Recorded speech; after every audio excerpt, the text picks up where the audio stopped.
I was just too keen to start because it's all too exciting. I'm absolutely thrilled to be sharing the news with you all that we're achieving a world first today. Never before has PPG interviewed a mountaineer, explorer, aquanaut, astronaut, author, and public speaker all in one. There is more, but I ran out of breath. Vanessa O'Brien, who is joining us today, holds an astounding 6 Guinness World Records. She has a list of firsts that include being the first woman to reach extremes on land, sea, and air, an accomplishment recognized as the Explorer's Extreme Trifecta.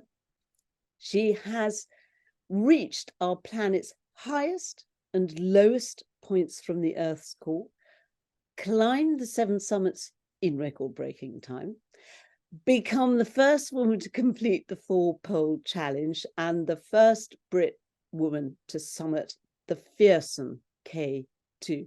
And I haven't finished yet, completed the Explorer's Grand Slam of all 7 summits and both poles in breathtaking record time. And I'm just running out of breath just listening to some of her accomplishments. But her pioneering feats are undertaken with purpose, carrying out scientific research on many of them. She's also raised funds for charity, typically, of course, not in any traditional way. For instance, testing bulletproof vests by being shot at point-blank range with a .38 long rifle to raise money for charity. She has an array of awards and sits, but far from passively, on several boards that include something you're familiar with, the Scientific Exploration Society. Behind the glamorous blonde image lies a brain as sharp as crampen spikes. So, one could be forgiven for thinking that Vanessa O'Brien has it all, and even question just how relatable this superwoman might be to us all here today. Well, she is, and her story will resonate with us all, because her journey to become one of the foremost female explorers has demanded absolute commitment and dedication, a lot of hard work, and it's been punctuated with obstacles, narrow escapes, and a sobering smattering of failures. Her story is not just about her astonishing feats, but about her equally extraordinary mastery of turning failure into success. And it's going to illustrate to us all how resilience, an unwavering sense of positivity, accompanied by curiosity and a favorite word of hers and ours, grit, can all make your most audacious ambitions possible. I'm delighted to introduce to you all one of the most glamorous and high-achieving guests we've had to date, Vanessa O'Brien. Hello, Rosie. Hello, guests. Hi, Vanessa. Here. It's great to be here. Thank you very much. It's a real privilege to have you here. And let's set the scene by beginning your journey thus far with, as all journeys, the first step, which is often the hardest. And in your instance, quite a leap over the crevasse of unknown to this world of exploration. Your past was a very different one, wasn't it? Yes. Well, I, like most people, went to school and, studied and came out of school and just plodded along. And for me, it was business. I rose through the ranks, ultimately in banking, and was quite happy with that until the Great Recession, or financial recession, I guess it's called, but it's the 2008-9 when we had the subprime mortgage crisis. I found myself really for the first time just thinking the things that could never go wrong were going wrong. And this was almost like the Great Depression happening again.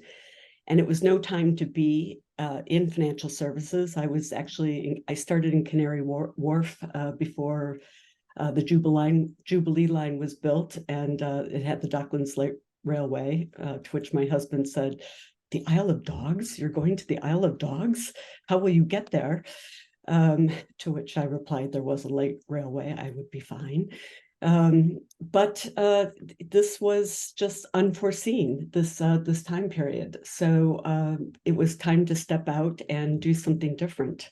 Well, what was interesting, Vanessa, was that what struck me was there you were in the world of whizzy high finance and high heels, and then suddenly here you are in by looking terribly glamorous, but with the 2008-9, so it wasn't that long ago. In that recession, you were made redundant, and you felt that, I remember in your book you said you felt invisible with your peers, but therefore who no longer sort of gave you currency. But here you are with your real friends, and it was amongst your old friends and one of their throwaway remarks and maybe a couple of shots of tequila that you had your Damascus moment. Yes. Yes, this picture is perfect for it, even though it's slightly out of sync, because I am in Hong Kong at the time. I am looking for something to do that is not financial because of the current crisis. It's no time to really go back to finance. And it's a fascinating thing, because if you're trying to do the only thing you're trying to find a sense of purpose, but you can't do the only thing you really know how to do. So it's a bit of a puzzle. At the same time, I'm a person who has something to give. I just don't know how to give it, or what purpose to apply. So I am sitting in my apartment looking out, thinking, what can I do? And I start making lists. And my lists are, you could see I'm very left brain, but I'm thinking, okay, it should have a goal. It should be 2 to 3 years. That's how long the recession will last.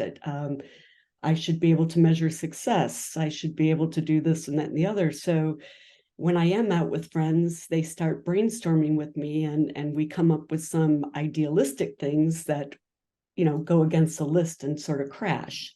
Things like, hey, let's cure malaria. Well, that's great, but longer than 2 to 3 years. Or, there'd be like altruistic things that just wouldn't fit. And that's when somebody kind of says, what about Mount Everest? And it was like, Mount Everest. So Where? can you show the next slide, please? Yeah, where, when? Like from those heels in the background of that shot to It was different the altitude. reason Mount Everest was so attractive was it had been climbed then, of course, in 1953, Sir Edmund Hillary Tenzing Norgay, but it was still being climbed. What I didn't know was whether I'd be any good at it, or if I'd like it, but I'd never shied away from thinking I could learn. And that's very classically how I was trained. There was another point you included in your book, which I found fascinating. And here's the thing, that people say, well, Everest has been climbed before, but you said, don't be frightened of doing something that has been done before, because one does it in different circumstances, one does it one's own way.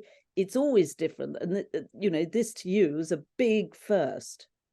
Yeah, absolutely. So, the way I look at it is the first generation goes to find the way to the summit, to find the way to the top. That's their challenge. And they go and they find the way to the summit, and then they validate that way with a different route. And they say, yes, this is the best way. And that would be, Sir Chris Bonington, some of the pioneers of that generation. The second generation comes along and they say, great, we know the way to the top. That's not our challenge. So what are we going to do differently since one of those variables is given and made easier for us? So it's not just the personal challenge of saying, can we go? But what else can we bring to this puzzle to help solve a bigger need?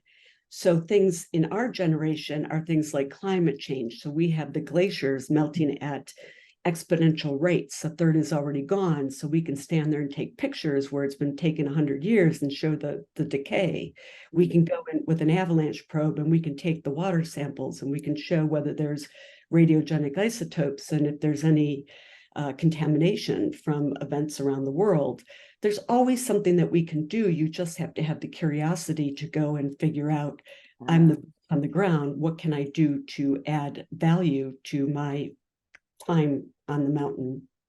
I like your use of the engaging forever. The word curiosity is a great propulsion in your expeditions, but also I think there is a unique thing you didn't realize about at the time that you did your first bid on the summit, which was that it didn't take one attempt, but you kept going.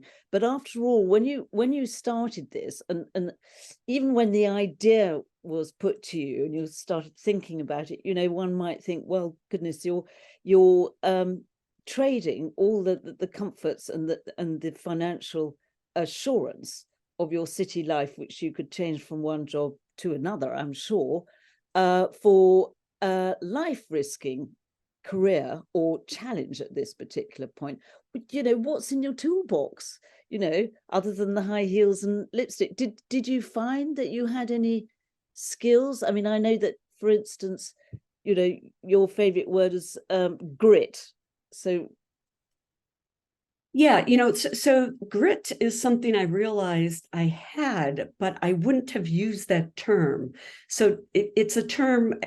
Actually, grit was coined by a social psychiatrist, Angela Duckworth, who was paid to do an experiment or a study, if you will, to find out why is it that some people accomplish more than others.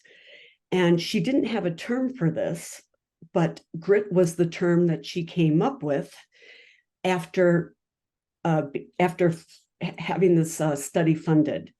And I always said it's not my favorite 4-letter word, but I was being cheeky, obviously. But it means a lot. It's a little word that packs a powerful punch because it has these 5 things that people are looking at now. And what I found, the management of yeah, purpose, passion, and grit are too. but yes, but what I found is that I really do have grit. But let me first explain what it is at a high level. Grit is the ability to persevere against all odds in the long term, despite failure and adversity. So ergo, no failure and adversity, no grit. So people are like, oh, like they're all excited, like, yes, I'm in the long term, I have the momentum and I'm establishing myself in the long term toward these goals and objectives. But then it's like, despite failure and adversity, and then you hear the sighs. If you don't persevere despite the failure and adversity, you haven't really persevered. And that's what she was trying to determine. And you could see all the HR people, putting their hands up saying, bring me more failure. That would never happen. But imagine, like, if they did really look at the stories underneath, because the people who were able to still persevere despite the failure were those that actually went through these 5 things. They had courage. I'll differentiate courage versus bravery if somebody wants me to, but courage is the ability to continue despite understanding the risk. I'm using risk here in courage. Resiliency, people who are resilient bounce off walls, they get setbacks for breakfast and keep going by lunchtime. Endurance is something where you're playing the long game. It's very, very different. Anybody can be great in the short term. It's very, very hard to be great in the long term. And excellence is very, very different than perfection. Excellence allows failure and adjustments, whereas perfection will not allow that. And conscientiousness is a big differentiator because it says, I'm not doing it just for me. There's a higher purpose at what I'm doing these things for. And that gives you a little bit of, that cape and costume as a superhero when the going gets tough, because it's not just about you. That's a really powerful recipe you've laid out there. And I would say that the last one, which I didn't really understand when you sent me this visual, now I get it, now that you've explained it. And because it is this conscientiousness that also drives you through what sort of glues every endeavor together, which is putting on my more military head, is the preparations. And the preparations will be incrementally as tough as the bigger challenge. And here you are investing earnestly Oh, I thought you'd like these. maiden bid up Everest. And did you find that actually the more you did the physical tough training, the more it reinforced your mental strength? So, it is, you must always arrive in your best physical shape. But these journeys are 6 to 8 weeks long in many cases. So the physicality of you will deplete. You will become weaker, which is why the mental piece of you must remain. The mental piece will be your strongest piece, and that has to override everything. That while you arrive in your best physical shape, the physical shape will deteriorate over 8 weeks. It just will, and it will at high altitude, but it doesn't mean you don't start off in your best shape. And no, it will decline. This can never decline. Precisely why, isn't it? When you reach your goal, or upon completion of a challenge, when your body physically has just worn away to just being a mere husk, you can keep going on your mind. But when you reach that goal, it's like, boof, you can't move another step. Yep. Because that's what you've been powering off. But given that Mount Everest was your first big goal, also you came across your big first for a long time, I should think, because you've been successful in the city. Do I want to use the word failure? Not really part of your journey, but you didn't manage to summit. And here we have, I don't know if it's the reason why, but certainly one of the most dangerous points on the way up, I think. Yes. But the Kumbo ice fall. Yeah, absolutely. So, you don't know what you don't know. And I just want to say, when I first started, my only objective was really Mount Everest, right? I didn't plan on certainly having a new life goal. I just was trying to do something for 2 to 3 years. And I thought, let me try this. What I would say is that I had been on the top of Mount Kilimanjaro, and that was just kind of for fun in a different realm. And what I called my straight red card was thinking that I had been at, let's say, let me say it this way, where I was trying to go was just 300 meters different to Camp 2 on Mount Everest versus where I had been on the top of Kilimanjaro. So I did not think the 300 meters was a big deal. But what was the big deal was right out of the Everest Base Camp on the south side was the Khumbu Ice Fall, and that was my straight red card. So I was all concerned about the height differentiation and not really what was on the map out of Everest Base Camp. So it was kind of a blind spot for me. In retrospect, I use the term failure in italics because I now sort of, when I coach people, I say things like, you can't fail until you give up. And what I mean by that is a lot of these things are single seasons, and you can't fail until you give up means that you're not out until you mentally say, I'm done. So you can decide in a single season or a single project or whatever it is that you're doing that, gee, right now, this isn't going to work.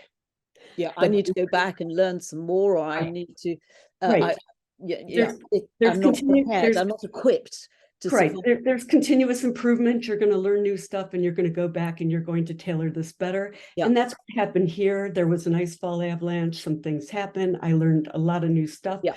I also learned there were a lot of hazards, weren't there, Vanessa? Because I mean, which must have been sobering for you, because from the next slide here, Everest is beset with avalanches and ice falls, and you know, there's a lot. I mean, you included your quotes in your book, a fantastic collection of quotes, that mountain climbing is extended periods of intense boredom interrupted by occasional moments of sheer terror. Yeah. And you'd be frightened if you found yourself at the bottom of this. But Yeah. therefore, how do you deal with the different sorts of fear that you contend with mountaineering? Because there's the fear of failure before you set off or during, but there's also the fear of getting engulfed in something like this. Yes. Well, I would say over time you understand, and the mountain helps you as you spend more time, understand that you need patience, which a typical type A person doesn't have when they first enter nature. So Mother Nature teaches you patience, and it's a very good lesson to learn. And the second thing Mother Nature teaches you is that you really need to focus on the things you can control. So the other thing I like to say is that in the business world, we are paid to control certain areas. I control this, you control that, and these are the things we're paid for. In nature, it doesn't work that way. In nature, Mother Nature, it's her domain. We are guests, and there are certain things we can never control. And the sooner we learn those things, the safer and the more we can cohabitate in that space. So weather is one of those things we can never control. The outcome of weather, of course, are avalanches, which is an accumulation of snow, and so do you think, Vanessa, that, I mean, in that formula, is there room for more ethereal control and power? I mean, we have here, the next slide, a picture of you receiving a blessing, and actually the expression on your face is one of intensity. So this is a great picture because he's smiling because he recognizes what's on my neck. And he's recognizing what's on my neck because he made it. And he made it the first time I was on Everest, and I'm coming back now for my summit. So this is the second time when I'm going for my summit, and he's smiling because he knows I've been there before. That's wonderful. I mean, that smile is enough to power you up.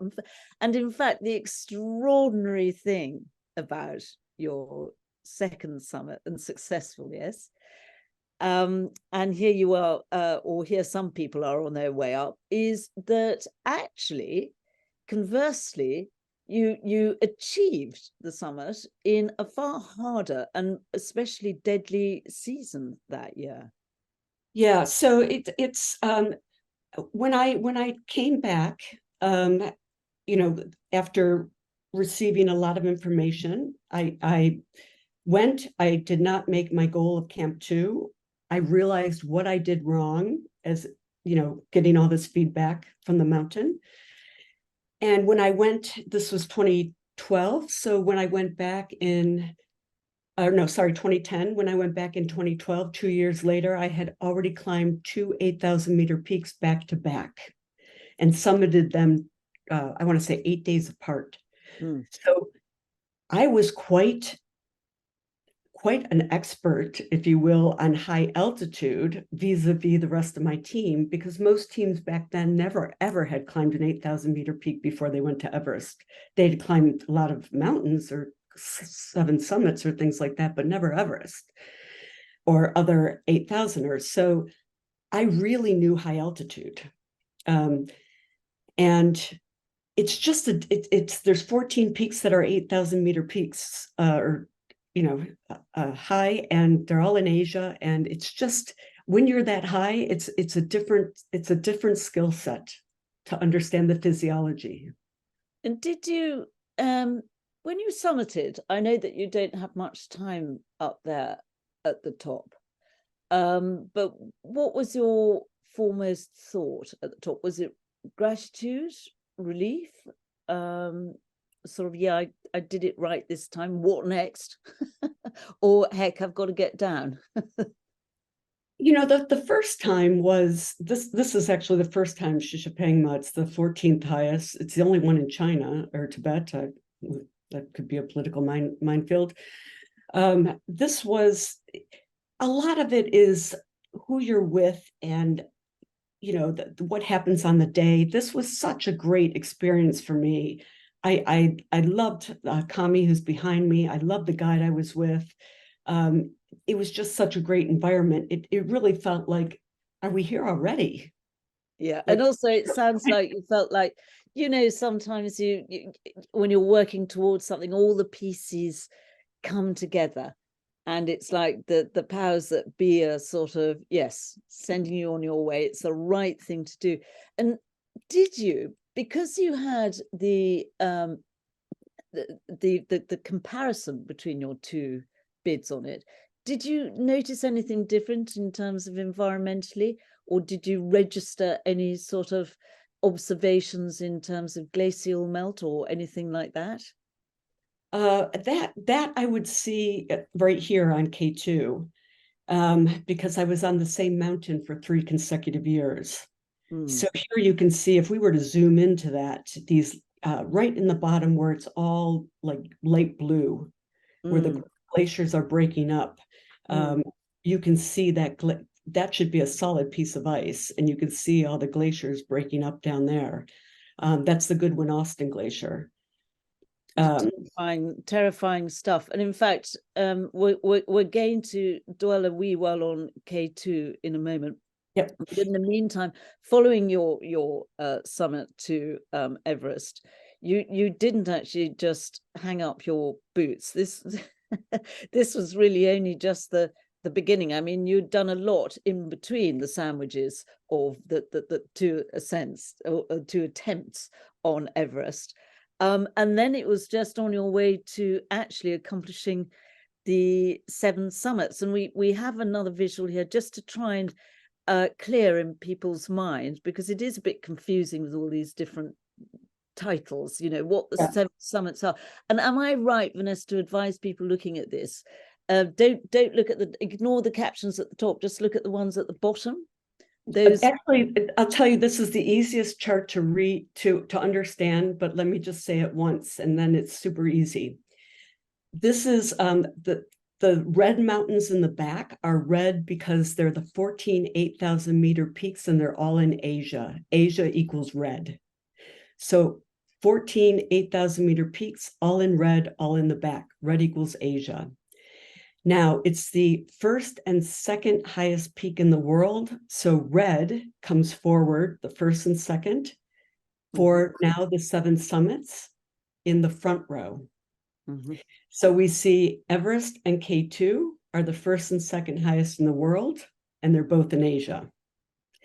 Now, as we go in the front row, we're only looking at the first highest mountain, which is the 7 summits, which is why in the bottom, only the first of those set is labeled, because we're not worried about the second around the world highest. And the reason that we have them in pairs is because visually it's easier to see 2 in front of 14, right? Instead of just seeing 7s in front of 14. But we have the different color sets because South America's green, we got North America blue, Africa gold, Europe purple, etc.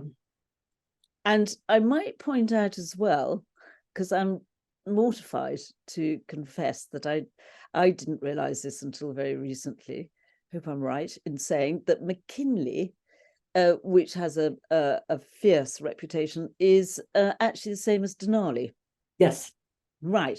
Good. Yeah. In fact, it was it was renamed, and here it should actually say Denali. I think that's the most recent name. Right. Okay. But what we're interested in this, not sweeping aside lightly the fact that you accomplished all 7 summits and in a record-breaking time of 295 days.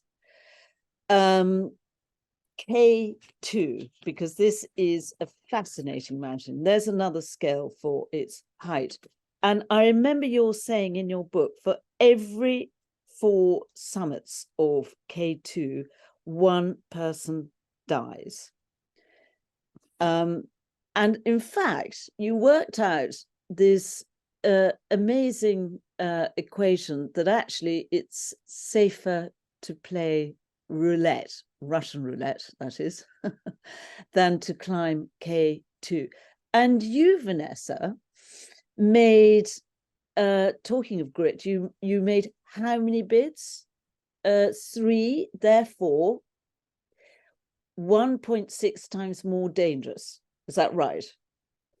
Yeah, it's just, people often don't know how to calculate risk. So visually, I can say using this chart, if you were to walk up to this mountain, I can put the tallest buildings in front of this mountain like they are here in red and say, this is what man can do versus what nature can do. There's just no comparison. These are the tallest buildings with the Burj Khalifa all the way to the right. There's just no comparison how big that mountain is, right? So if you were to walk up to the base of it and look up, you would run in the opposite direction. Of course you would. Any person who valued life would do the same. There are also other reasons, though, as well, because you ask, why is it so much harder? Well, it's colder and windier than Everest. The geography, it rises up into the jet stream. And also it's incredibly steep, so it's technically very challenging. Yep. So it's so much harder because all of these 14 8,000 meter peaks are not close to anything. They're super far away. You have to go to the capital city like Islamabad or Kathmandu. You then have to fly to the farthest city from there, take a Jeep or a car for 48 hours, then another transportation to the farthest city from that farthest city, and then you're on foot for 7 to 10 days, and then only then are you at the base of the mountain. So just look below this mountain where you are. You're in the middle of nowhere. Well, K2 doesn't have any support system at all, does it? Whereas Everest does have a sort of support system around its base. Correct. There are, although they're dirt trails, you would fly to Lukla and then you would start not camping, but hiking up to these towns where there's tea houses. But here from the farthest city, you would Ascoli, it's called, you would start camping on the glacier out here. And then you start the climb, and the next visual shows us just, gives me vertigo looking at it, Vanessa. Yeah, and look, if it just takes, a big windstorm, these winds can be just unforgivable with the weather. What sort of speed are we talking about? Just, it could be 25 kilometers, an hour, just enough to sweep you off that ridge. It can sweep you off the ridge. I mean, sometimes those safety ropes are not necessarily for the ice and the snow. I mean, it can be the wind that can just throw you to the side. I always called it Dante's Inferno, especially on K2, because there were just wind traps. You just had to get through, and what was above knew what was below, but what was below did not know what was above. You just had to get through that ring, that circle of hell, to get above, and then it would be a bluebird day. It was just the craziest thing. Well, obviously there was quite a lot of, going back to that quote, there was a lot of fear interspersed with the quiet bits, but that makes it all the more impressive, Vanessa, that once you do something once and it's frightening, you're going rather blind and innocent, but twice you know what you're going in for, and thrice that is the essence of grit. And in fact, the third time you actually led a team, didn't you? And you led them, and you took them and yourself to the summit. Yeah, it's interesting. There's different psychologies in teams. There's different psychologies, with individuals, and that there's just different weaknesses. The most important thing is to keep people present, to keep people there, and to not let them get discouraged, because these are long expeditions, and people can break down at very little things, something can magnified, isn't it?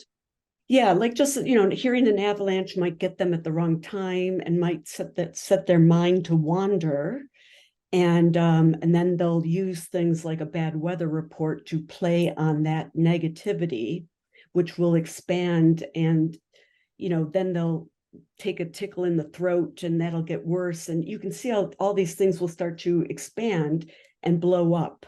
And it's important to keep the mind strong. I like to keep the team focused, one on the goal, which is of course top and down, and distracted, so that we play pub games, we watch films, we do laundry, it's an active base camp.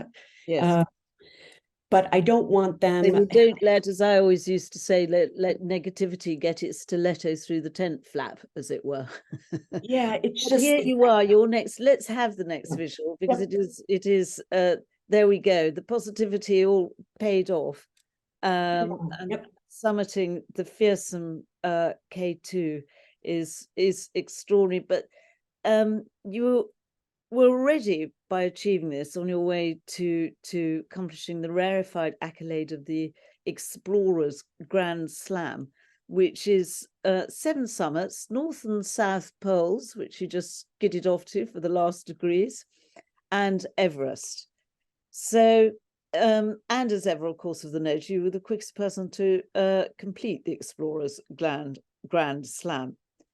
Then, as part of this sort of extremes to furthest to the Earth's core and furthest away, you summited the volcanic Chimborazo, which is a mountain which is not the tallest on Earth, but because it's sitting on, as I understand, it's sitting on the equator belt. So actually, it is the top of it is the furthest point from the center of the planet. Then, of course, in order to achieve the extremes, you have to go down deeper than anyone else, closer to the Earth's core. So how did you do this? Yes. So the one thing when you start doing expeditions is everybody wants to know what's next. That's always the question that comes up. And when I came off K2, people said, what's next? What's next? But I had heard Sir David Attenborough talking about the oceans and raising an alarm for that. And yet he seemed to be a single voice. What did I know about the oceans? That I could spin a globe and 71% of it was water. We could not live 3 days without water. We get our food from the sea. 90% of the ocean's floors were unmapped. And yet here was a plane that was flying and suddenly goes down and nobody can find it, which was just amazing to me. I absolutely heard him loud and clear about the oceans.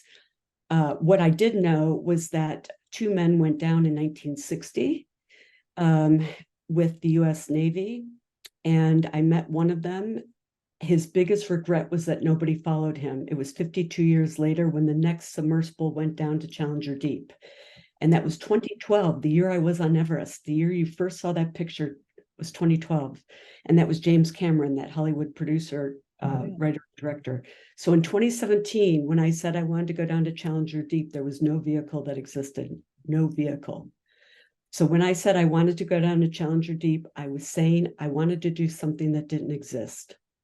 That is so important for people to understand, because it didn't matter that it didn't exist. What mattered was that somebody would build it again because the oceans were too important. There was the warming of the oceans that people were started talking about with, starting with COP21 and the 2 degrees Celsius.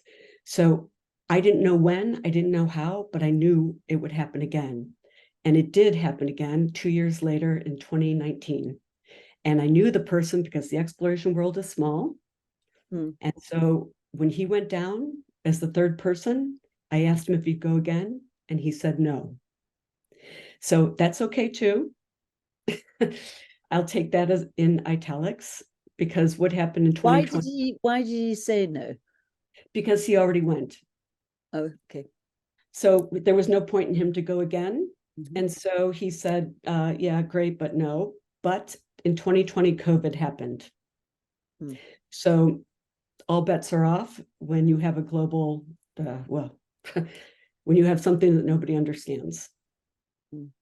Ben, can we, Joe, can we have the next slide? Because this is the thing, well, it's not an invention because it had been designed before, but this is a submersible. Yeah, and this one was different than the others. Everyone was a little bit different. This is what we're inside, so it only holds 2 people. It's tiny. It's tiny. You can't swing a cat.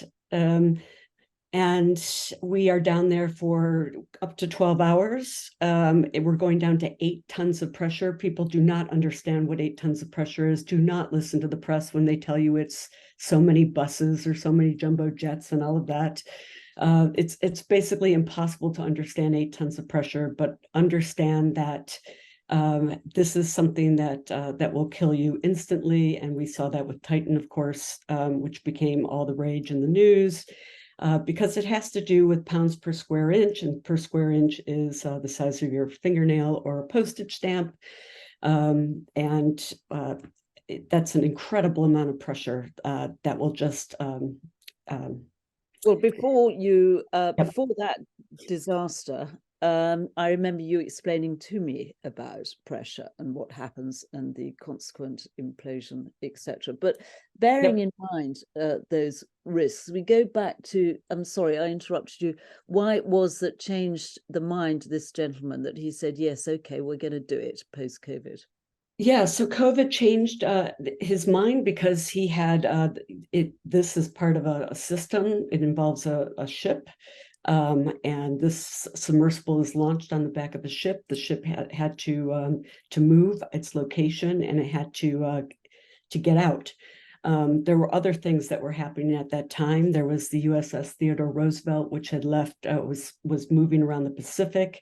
It had gone to one of the Southeast Asian islands. 3 men caught COVID. It turned into 100, and so Guam became a military hospital. There were lots of different things in play, and then President Trump had a president's proclamation that said only essential workers could travel. So nobody knew what that meant, which was good from an expedition perspective, because there was a gaming in the system where you could assert yourself as an essential worker if you could describe what you were trying to do. Well, so, what you were doing was you were being on a mission. A mission, to map the bottom of the Mariana Trench, because it didn't matter if there was COVID on land. We were in the bottom of the ocean, and we weren't going to be talking or interacting with any people, but we did have to get to the middle of the ocean. It wasn't U.S. territory. It was the Federated States of Micronesia. And talking of the bottom of the ocean, I hope, Vanessa, we've got the next visual right. Could be space for all I know, but yes, that is it. And for me, the first time I saw it, it looked like what I imagined the moon to look like, because it's very, very soft sediment. It's light, and it's silent. It's desolate. It's kind of nobody's been there. It feels so like a sacred place, and I just for 3 hours just stared at it, looking for information and, of course, mapping the information. There's machines that do it, but I use the visual aids as well. You were also you were mapping, and you mapped those three seams, but also you were finding out, well, you were getting samples, weren't you, and finding out about ocean acidification. Yeah, so this was, yeah, these are the samples that came off off a lander. There were some landers placed off a Niskin bottle.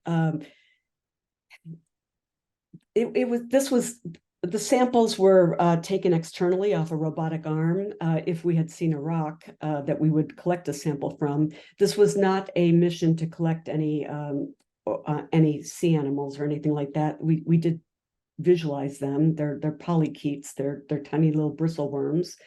You have to remember, at 8 tons of pressure, you can't have a spine, you can't have eyes. It's pitch black. There's no real predators.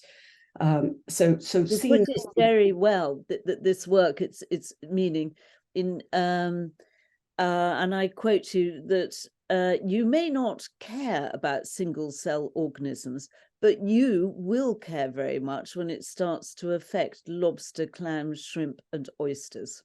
Correct. So right now, what climate I look at ocean acidification as ocean osteoporosis. That's the best way to describe it. So it's the shells and it's the single cell organisms right now that are struggling. So nobody cares about those right now because they're not in our food chain. But we will care when it starts to be the stuff in our food chain, and that's why raising the alarm now is I think worthwhile. And nobody can replace Sir David Attenborough. He's our national treasure, and ocean's just one of his bows to his string.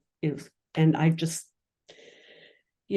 feel that that's something that we should all at least have awareness of. It's a real thing, and it's moving in a negative direction. We thought for years that we could just dump anything in oceans and they would just regurgitate and spin around and, dissolve. And it's just, man is more clever than what nature can take care of. And this is why the role explorer, and that very word, does still exist and is very much alive, because people like yourselves go to the front line, as it were, to find out this extremely valuable information, which otherwise we wouldn't be able to get the measure of how bad or good the situation might be. Likewise, I suppose what goes down must go up. But again, you took that one to extremes and went up into the peripheries of space. There you go.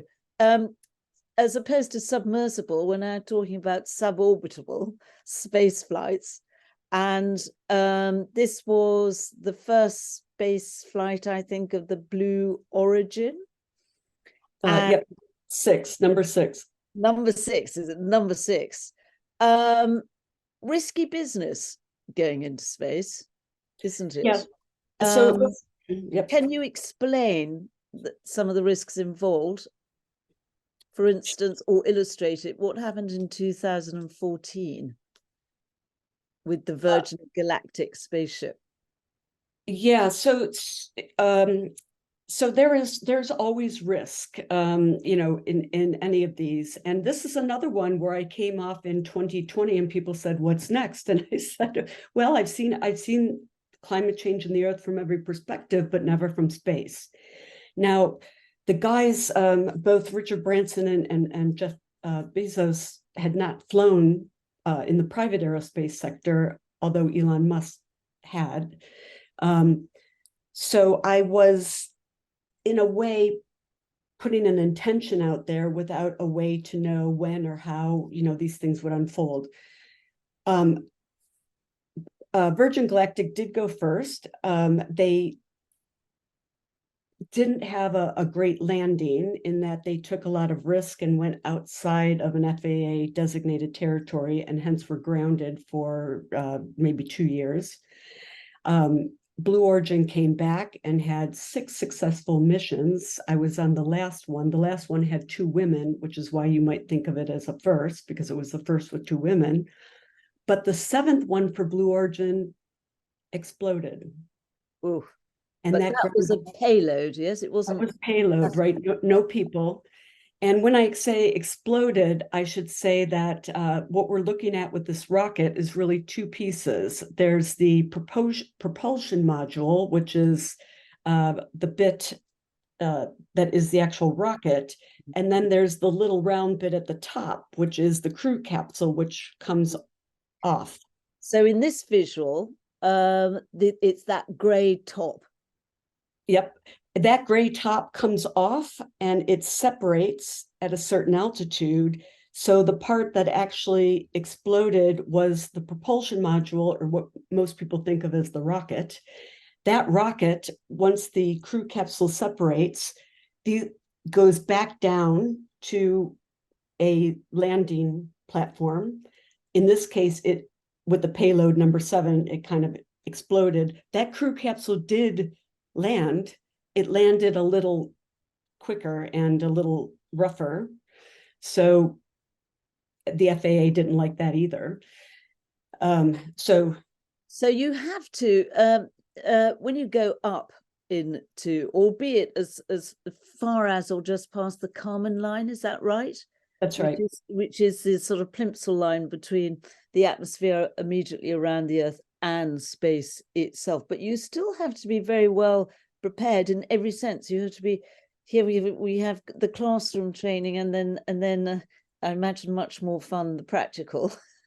Yeah, look, I personally, I like to know what I'm doing before I do it, for all sorts of reasons. If something goes wrong, you want to know what you're going to do if something were to malfunction.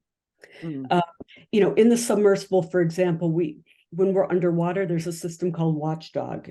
It goes off every 5 minutes and it has to be manually shut off, or it sends a signal that would abort us automatically. There'll be different systems for different safety devices. In this case, with that rocket and that propulsion module, if something were to go wrong, they would separate. They would naturally separate.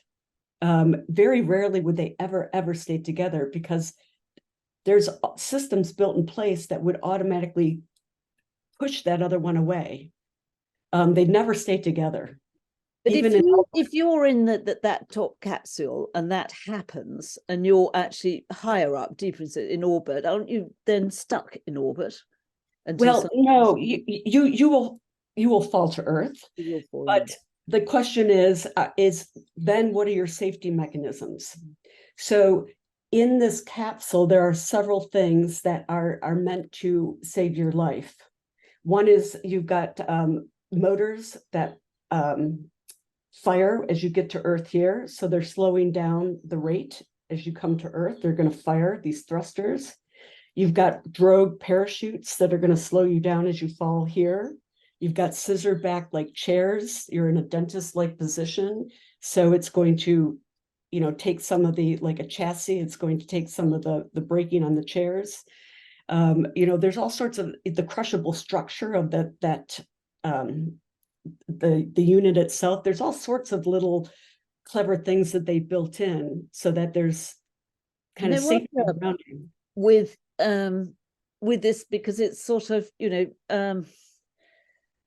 must be suffused in the idea of the risk that you're taking, but you're being prepared and trained for it in these classes. Then you go up, and in the next slide we can see here the your amazing hair, but also the view. You obviously took the picture, there was somebody else there, but then again we're on our own sort of Kármán line between a sort of a sense of life and a sense of another force or energy.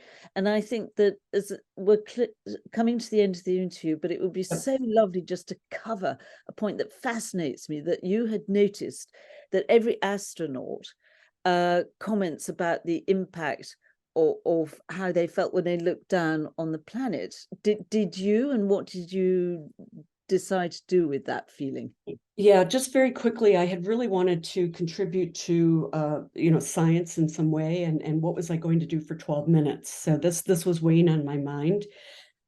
I had the benefit of meeting, there were only 4 moonwalkers alive. One was Charlie Duke, and the other was Buzz Aldrin, and two others. So what they were telling me was how this view of the Earth had really impacted them, and how they viewed the Earth. They really felt a sense of responsibility. But back in the 60s, there were no ways to measure the brain, to get that, whatever they were trying to articulate about this overview effect, to show how the brain was changed. So my idea was to try to get some sort of MRI involved, to take a picture of my brain before and after, to see if there was something about how this view would impact the way our brain views Earth. So I couldn't wear this during the flight because it had lithium batteries, and lithium batteries are still seen as no for any sort of flight. And given what happened with the 7th flight, I'm very grateful that they did not let me, because I would not have been wanted to be one that crashed a rocket. But here was what we did. We did a rotating rock and a rotating Earth, and I'm watching this for 5 minutes each. The rotating rock and the rotating Earth before my flight, I cannot differentiate either object. My brain looks at both objects exactly the same. No difference. After I take my flight, rotating rock 5 minutes, rotating brain 5 minutes, my brain lights up like a Christmas tree over Earth. Just on the parietal lobe, which is interesting because the lighting up of the parietal lobe is a decrease, and the decrease is saying I'm more at one with what I'm viewing. I'm at one with Earth. And that was interesting. Big N equals 1, not worth, setting the world alight, but worth doing more experiments. And that's what I was trying to get Blue Origin interested in. Please stick one of these on everyone's head, because the astronauts were up to something. They had it right, and it's worth doing more, because people are changed by seeing it.